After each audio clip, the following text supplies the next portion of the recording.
हुकूमत है कि जिसकी तालीम के साथ दिलचस्पी का सूरत ये है कि आज पूरा तालीमी निज़ाम मफलूज है।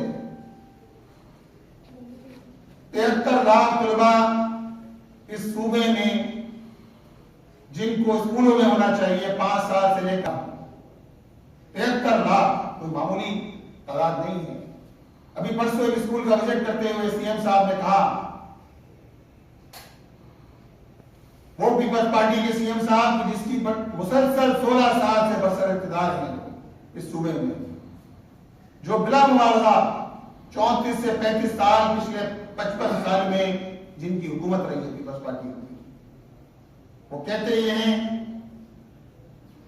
कि 46% स्टूडेंट वो हैं, तलबा वो हैं जो प्राइमरी से मिडिल में एडमिशन नहीं ले पाते। अगर 46% तलबा प्राइमरी के बाद मिडिल क्लासों में एडमिशन नहीं ले पाते, वजह कोई भी हो, जिम्मेदार कौन है? इसकी जिम्मेदारी बराह रास्त पीपल्स पार्टी पर आएगी।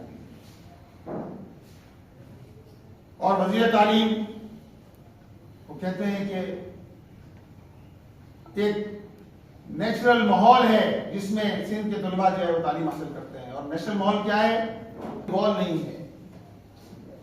और जब किसी ने सवाल किया साथी ने, तो कहते हैं नेचुरल माहौल में तालीम हासिल करते हैं, बाउंड्री वॉल ही नहीं है ऐसी जगहों पर। यह है वो सूरत हाल कि जिससे